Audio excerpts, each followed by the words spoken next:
The International African American Museum is halfway done with its fundraising goal. In this special edition of Quintin's Close-Ups, I sit down one-on-one with President and CEO Michael Moore one-on-one. And be sure to download the free Quintin's Close-Ups app in your Apple or Google Play stores. Well, Michael, it is so good to see you again. Good to see you, Quintin, as always. I appreciate this. Yeah, absolutely. Well, let me jump to November 19th. You posted the following on your Facebook personal page. You said this quote, "I love my time at Claflin, talking about the power of history." And obviously that's the 148th Founders Day convocation, that is. Talk to me about the history of Claflin in your mind. Well, Claflin was the first HBCU founded in the state of South Carolina. And maybe folks down here know, I didn't realize that South Carolina State actually kind of developed and was sort of split from Claflin. You know, I think back to those times just after slavery during Reconstruction, when, you know, for so long, people of African descent had been legally prevented from learning. And here's Claflin starting up as an institution dedicated to, you know, educating these folks. I think they fulfilled just a tremendous purpose in helping, you know, starting with that first generation of freed, enslaved people with, you know, with getting them education, getting them a college degree. And, you know, to this day, they play an important role. I was honored to be there. The auditorium was packed. It had great energy. Right. You know, it was young people, it was alumni, Right. it was faculty. It was just a great event, so I really enjoyed it. You talk about great event. Let's talk about United Shades of America. Yeah. You'll be appearing on that particular CNN popular show soon. What was that experience like when you look back at it? It was great. I mean, Kamal Bell is, or W. Kamal Bell, you know, is an interesting guy, thoughtful guy. Sure.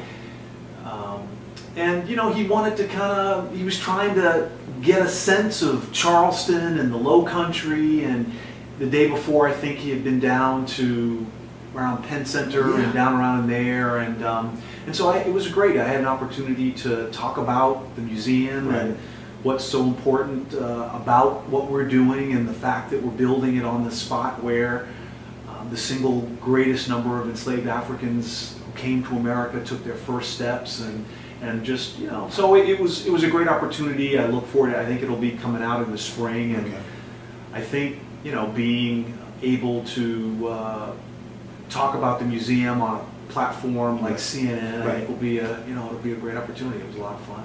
And another great opportunity is this, and this is the headline from the Post and Courier. Charleston's African American Museum seek charter members. Tell me why now. Thank you for asking. You're welcome. You know, we have been broadly doing a number of things to bring this museum to life. Sure. The first of that is raising capital money so that we can actually design and then construct the building. We are in the final stages of you know, being able to build, to start to break ground and to actually build this thing. But at the same time, and that's been our almost exclusive focus, is we got to raise this money, got to raise this $75 million so that we can break ground.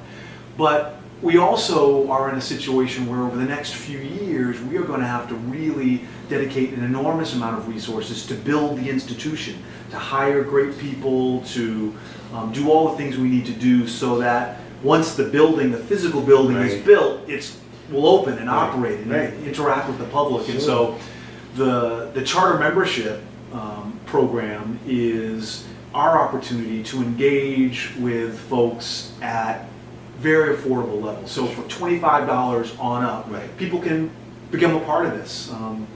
You know, I talk to folks all the time about the project, and you know, people have been hearing about it for a while, but this is really the first time that those folks who aren't going to be writing $1 million check can really get some skin in the game and feel like they're a part of it, and we need their support. We have to have that kind of community engagement and support so that we can build the institution. So yeah, I would if I could, I would recommend folks, you know, go to our website, iaamuseum.org. There's a membership button there. Can click the button and go through the different levels. We also have a organizational membership, that if your company or your organization wants to join. We also have a leadership circle for folks who have the ability to give us 5, 10, or 25,000 to this project. And you know, we think it's going to be really valuable, you know, 10, 20, 30 years down, to be able to say that you were a charter member, you helped to get this thing off the ground. I think it's going to be very valuable, so it's great. You talk about the $1 million check. Let's talk about Dollar Moore. She donated $1 million towards the $75 million. When you think of Dollar Moore, what sticks out to you?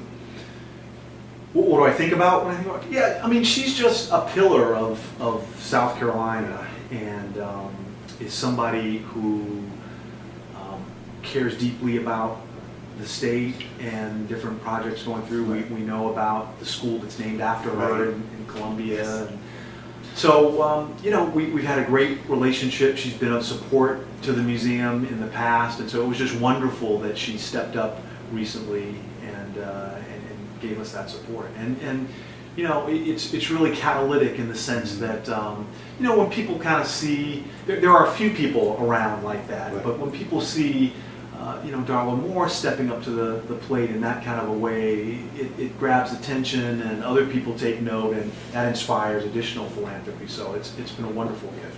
You talk about support. Let's talk about Mason Holland and Sean Jenkins. They've actually donated $500,000 to the museum. When you think of those two, what plays in your mind? Well, I mean, just what a wonderful company they have, what wonderful work they're doing. You know, Sean Jenkins is obviously supporting the NUSC project to an enormous degree. You know, had a chance to meet him, and just really enthralled with the commitment that they have to the community, and to just moving kind of Charleston forward. And so so it's great. We have been able to engage with a number of people in the community who have just been enormously popular, enormously, you know, influential in helping us move forward. I mean, I remember when I first got here, one of the first meetings we had was with Mike Giannone, who's the CEO of Blackbaud. And they came to the table with $1 million gift, and that again was one of the early sort of corporate gifts in the Low Country area, and then that just sort of sparked other gifts. And it's like the game of dominoes, where you set up all these dominoes and they start knocking down, and it's a huge table full of multiple streams of dominoes, and some of them are corporate, some of them are personal, some of them are organizations and foundations, and we're all just trying to make sure that there's continued momentum, that those dominoes continue to flow, and getting us to our goal. You talk about game. Let's talk about the numbers game. Where are we with that as far as fundraising? Yeah, we're about $7 million left. It's a $75 million total project, and when you include the value of the land that the city donated to the project, which was almost another $25 million, it's really about $100 million. We got like $7 million left in the private fundraising to go. We will need to go back to the state. They've given us $14 million very generously, and have said, you know, come back to us for the remaining 11 of the asks that we have of them when we're done with the private fundraising. We'll do that, but we feel good about those prospects. And so there is real light at the end of the tunnel, and we are really working very hard over this next month to close the private fundraising out, and for us to be able to break ground sometime, you know, late spring, early summer next year. Oh wow, that's going to be exciting. Yeah, oh, it absolutely will. Yes, indeed. Well, Michael Moore, thank you so much for your time. I really appreciate this. It's always wonderful, and it's great to see such momentum coming around you. You've got the new app. Oh gosh, you know, you're doing the TV thing, and so it's great that you continue to do your thing. Well, thank you. It's all about serving the public. I try to keep me out of the way. It's wonderful. Thank you. I appreciate this. Thank you, sir. Thank you.